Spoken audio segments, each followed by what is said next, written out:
ได้เพื่อกินมื้อนี้แกงเพื่อยังไงน้ำมันนั่นแหละสิเลอหน่อไม้น้ำมันฮะทางนอกพุ่นกินแล้วบ่มื้อนี้มีว่าแล้วมื้อแรงนี้เด้ซะฮะกินตั้งแต่เด็กสองกินแล้วเลยทางติดต่อมนต์ซ้อเสียงผู้ไทยขอยินดีต้อนรับเข้าสู่สองมมนซ้อเสียงผู้ไทยทุกคนมื้อนี้ข้อยก็ว่าสิไปหาหนูนาทุกคนมาฮอดนี้ตีรถซอดก็สิแม่นเย็บตะปูอยู่ตามทางนี่แหละทุกคนเล็กตะปูเฮาคักอะไรตะล่ายเลยโอ้ยเผาทุเรศแห้งเต็กทุกคนเอ้ยขำละตอนเช้าพอไปเอ็ดโหตอนแรกนี่เราว่าจะฝ้าไปหาหนูนาอย่าเอามะมงไปเฮ้อล่ะมาฮอดกายบ้านปอดนี่เนาะท่านฮอดจุดชุ่มช้ำสอบไปบ่ได้แล้วเห็นเลยอันนี้ขมังแหละไปรถซอดทุกคนตะปูเฮานี่ดึงอ้อมพี่เฮาจะลิบพี่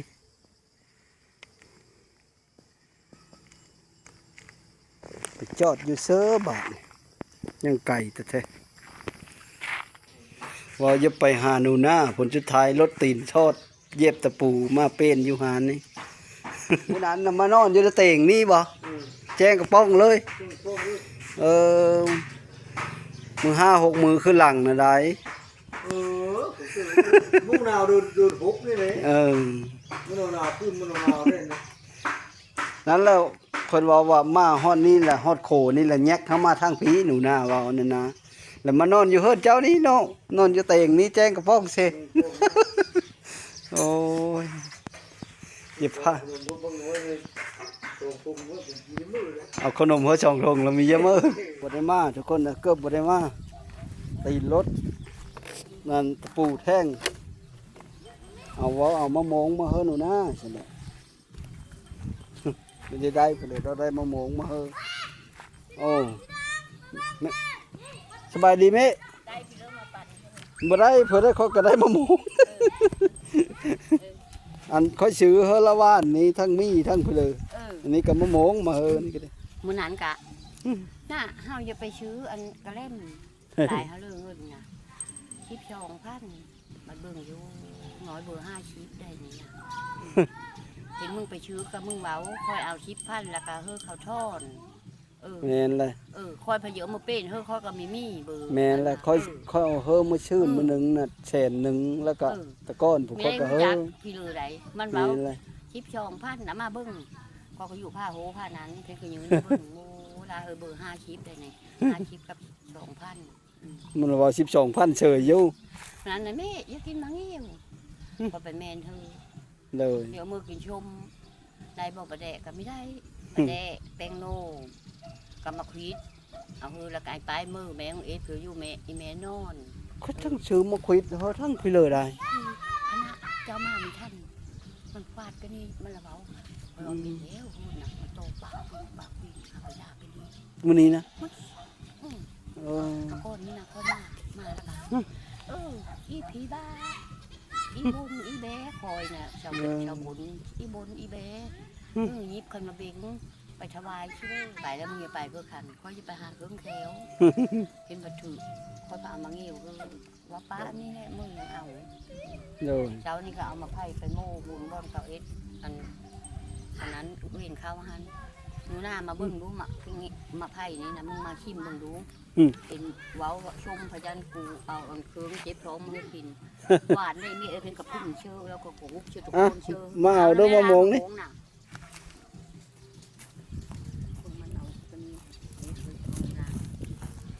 สบายดีก็พ่อแม่พี่น้องเอาปลาลุงเอามะม่วงนี่มะม่วงก็ดีทุกคนมะม่วงปันแม่กินก็นี่กะให้ไปปันแม่เขาออเดอร์พูดเล่นนะแม่พูดกัน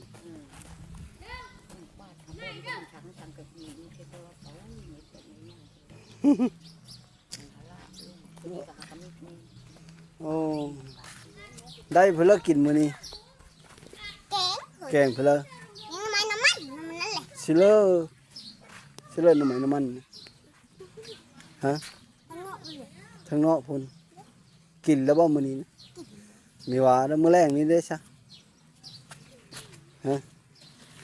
กินตั้งแต่เด็กสองนั่นเลย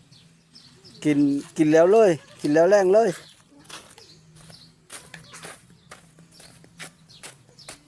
ไปนอนเชื่อว่าขันมื้อนั้นนะ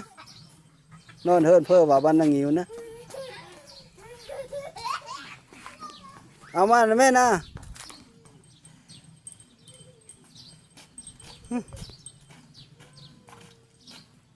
อยู่สิเลอไปเบิ่งแกงหน่อไม้ตัวนั้นนะเฮาสิไปทางนั้นจะใบลูกไม้เขาไปหาลูกไม้อีแล้วมันนี่ก็ดีเนาะ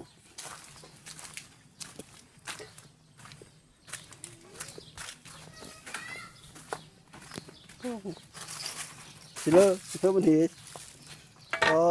แซ่บบ่นี้ แซ่บนั่นเลย เสือครบเขิงเนาะ น่ะ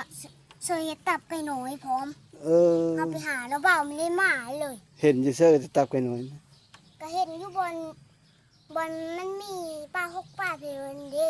ฟ้าห้วยผมบ่ โอ้น้อยพระห้วยช่างนี้เด้ ฟ้าห้วยฟ้าทั้งนี้ อืม บ้าไปมื้อนั้นน่ะอยู่แถวป้าย่างหั่นแล้วลงแคมป์ห้วยหั่นน่ะเห็นเห็ดตับไก่น้อยอันนี้ มีบอลเลย โดหัวโพนตีนหัวโพนหั่นแคมป์แต่ฟังห้วยหั่นเห็ดตับไก่น้อยไก่ลายนึง นี่ค่ะเสือยังอยู่ตามแคมป์นี่กันลูกหลายนึง โอ้เห็ดตับไก่เยอะก็อ้อได้เห็ดโปะนะอ้อแล้ว เขาได้เห็ดตับก็โร ไอเมย์ก็เข้ามาเสิร์ฟดิฮันแดงดิฮัน ดอกใหญ่นะบ่ ดอกบางใหญ่ๆจนตาบคักปะไหน เห็ดตาบคักวะนะป้าไตได้อยู่บ่ไฟนะมันซากอยู่เนาะ มันสากอยู่จะพูนเม็ดเลย เลยจะ ไม่ มี ได้สากเลย มันเลยจะมีซาก มันมีสากผู้เดียวมันจ้ะไอ้น่ะไปเซ็มเท่าซับใส่ลงหาเปิดก็มีเห็น มันอันนั้นมันบ่ตากแดดเนาะยานมันบ่ตากแดดตัวนั้นนะมันห่มไม้ลายทุกคนห่มไม้ลายพัดค่อยเอาขึ้นป่าอยู่สังกะสีหั่นกลางคืนมาแล้วบ่อ้อเลยบ่ ฮะ ก็คือเนื้อมีออกเลย เอารีโมทเด้ซะ เอาลิโมนนะลิโมนเท่านี้หาเปิดได้ ตัวเปิดอ้อบ่ตัวนั้น นั่นแหละ นี่ตัวก็เอารีโมทไปเปิดแล้ววะ มันเปิดก็ไม่มีเปิดก็ไม่ได้ออกมันเปิดแต่แป๊บแล้วกับเพื่อนั้นมันเห็นหุงเพื่อนั้น มีอ้อเลย มันมีออกไผ่มันอ่ะ อะไรมันเป็นเลย มันเป็นเธออยู่เนอะมัน แล้วค่ายแล้วสวรรค์สิ ถ้าเปิดก็เปิดได้อยู่แต่มัน สิเลยสติบเข้านำมาเบิ่งดู เขาเขาเย็นเลย เขาเย็นก็ตามอย่าเบิ่งนี่มันเป็นตะกินอยู่บ่ปลานี่แหละนี่นั่นเพราะมันแซ่บมันเบ้าสิเฮาโตตักเฮาโตกิน เจ็บมันเจ็บงามๆเลย ฮะ มองดัง อืม แข็ง เขาเย็นแต่มื้อเลอ เขาเย็นตั้งมาบ้านเลย แต่ว่านแต่มื้อชื่นนี่นะกินนี้แล้วบ่ นั่นแหละ กินก็กินนั่นแหละเบ้าก็บ่ได้เอามาคำแล้วเนาะเพิ่นเลยได้ถือมาอันนี้ก็จักคือเลยทุกคนเลยเต็มปลออยู่มีแต่นอนก็บ่จัก มีก็น้ำแห้งแล้วหนอน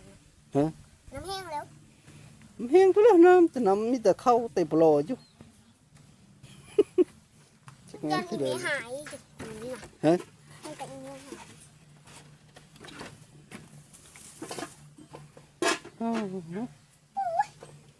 หม้อพิลาตัวนั้นนะหม้อพิลาตัวนั้น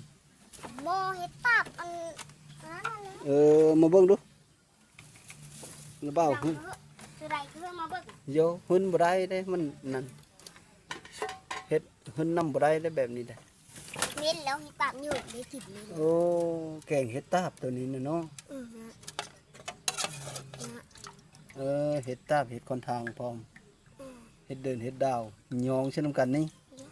คือหลายแนวกินแท้มื้อนี้นะทั้งแกงหน่อไม้ทั้งแกงเฮ็ดสุดยอดเลยเนาะ แ อันนี้ก็อีเมลเสิร์ฟไปได้ พากันไปหาอยู่เชื่อ หาที่ดงอยู่ป้าเลย ไปเมื่อเลิกไปว่านนี่เมื่อนี้ไป วันนี้แหละ ไปเมื่อนี้โอ้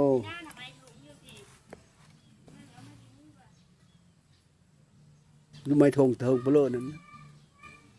มันไม่ถูกของที่แล้ว เขาทิมเราเก็บมา มันยังไม่ใช่อันนั้นเขายังไม่ใช่มันยังไม่ใช่บุ้ง เออ ที่เกาเก็บมากิน เรากินบ่มีหวาดอ มันไม่ใช่บุ้งต้มตั้งแต่หมดแล้ว ชิเลอมาเบิ่งดู เนี่ย บ่เอามาเหมือนนันบ่าวสิเบิ่งรู้ไหมตะปีเลียวนี่เขาเฮ็ดบ่แล้วเขาทิมแล้วเราเก็บ เขาต้มมื้อนี้แหละแล้วมันไม่ใช่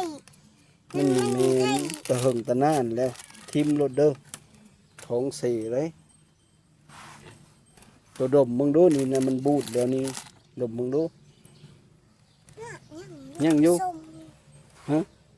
ยังอยู่ ตัวจะกินบ่กินเด้อเพ้ออย่ากินได้ตัวน่ะเด้อยันตัวเจ็บท้องเจ็บไส้มีผู้เบิ่งได้ โอ้ยยุก เห็นบ่อย่ากินเด้อมีนะบ้าวมาเฮ้อยังอยู่หรอวะ ยังอยู่ในอีเมลถุงขาว เฮ็ดทงคายเลยเอาเลยเพื่อเรามาซื้อเตา ก็เลยไม่ซื้อ ตัวโลตัวโลกินแล้วเด้ออย่าไปเว้าเด้อตามเจอแม่ตัวนั้นได้เล่ามันมีหัวทิพย์เพื่ออะไรหั่นนะ โอ้ยยุกนี่เราไปไว้แล้ว ทิมรถเลยทิมไปจะแม่หายจักเลยดีชิด น้ำมันลดทุนได้ ฮะไปทั้งเลยบ่บ่นะ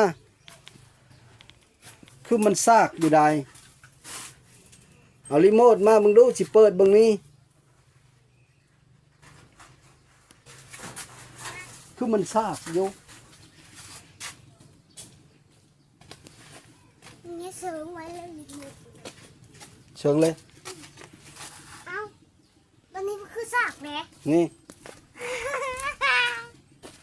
มันซากอยู่ก็ได้แหละ น่ะ โด่งมันง่ายบ่ได้รู้ไหมนะทิมโลดเด้ออันรู้ไหมทงนั้นนะชุมโตไปหาก็ได้อยู่เด้อย่ากินได้เจ็บท้องได้เจ็บท้องท้อท้องแล้วถ่ายจากเลยมีอันนั้นได้มีผู้เบิ่งชุมโตได้เด้ออย่ากินเด้อแม่ตัวกินตัวก็บ่กินน้ำเด้อย่ามได้กินก็ได้อยู่เด้รู้ไหมก็ไปหาก็ได้โด่งใหญ่โด่งเพื่ออยู่เด้นะ นี่ แกงก็ซ้ำสิกินกว่าตัวเนี้ยกินน้ำแม่ตัวใดเด้อตัวเขาทิมแล้วไปเก็บเอามาเด้อแม่นอยู่แล้วลูกไม้ถงก็มันบูดแล้วมันหลายมือแล้วลูกไม้ตะปีกายนี่แหละเขาจึงทิมนะมาเบิ่งคือเด้อ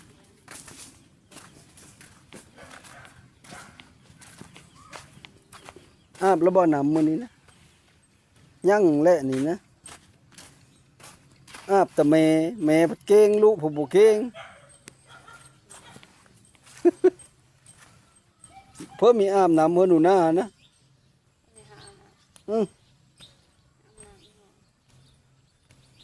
มีบ่น้ำอยู่ห้องน้ำนะไปอาบเด้อหน้าเด้อเชอกับเป็นเชหนะปะตะลุยตุ้ยใต้อยู่ลูกเสือสมิงแหละนี่อ่า เจ้าได้ดีงามน่ะ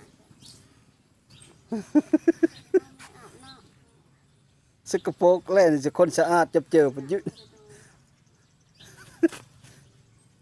คนสะอาดชอบอยู่สกปรกแหละนี่เจอชิโร่รีโมทห้องน้ำนะเจ้าใส่ได้อยู่บ่เปิดได้อยู่บ่รีโมทมันเจ้าไว้ชิโร่ไปแล้วเจ้าไปเปิดเด้อแมลงมาแล้วเปิดให้มันเห็นหงส์ไปท่ายไปเลยนะ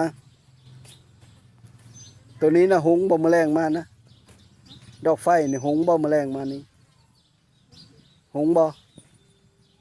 ตัวนั้นเอารีโมทมันกดจังเปิดได้ นี่เปิดตัวเหลืองเปิดได้แหละ ฮะ นี่เปิดตัวเหลืองเปิดได้ ตัวนั้นนะบ่เอามาเปิดดูซะ ตัวนี้ก็เปิดได้ เอารีโมทตัวนี้ก็ได้ฮะ แล้วนี่เปิดตัวนั้นน่ะมาเปิดตัวนี้ก็ได้ตัวนั้นก็ได้ เออระบบมันดีอยู่เนาะตัวร่องมึงเลยเอาเขาหน้าบ้าเล่นบ่จักเขาเนี่ยบ่ได้เคยใช้เนาะ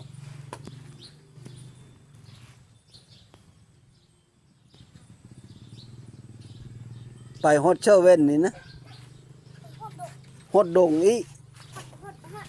ห้วยกูหันกับหาน้ำมันหันกับมาหันเยอะค่ะเลย เออรถตัวน้าบ่นี่นะแม่นบ่เพ่เลย มันเพจะใส่ ตัวน้าบ่ซื้อเฮิรนะบ่พี่แล้วมันเพ่ไว้ก็เนาะ เยอะอันนี้มันอ้อมันก็ไม่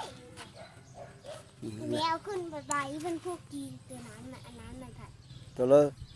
กีนมีตัวมีกีนน่ะ ตัวลากมันนะโดยแล้ววะเลยเล เฮาย เอ็ดนะเลือดเฮาเอ็ด นี่แม่นบ่แม่ตัวเอสเพ่นั่นนะของเขาเลยยังใช้อยู่อันนั้นก็ดิของตัวน่ะทิ่มเลยเพ่เลยไปหาอาบน้ำนะมันนอนบ่หลับได้แบบนี้เลย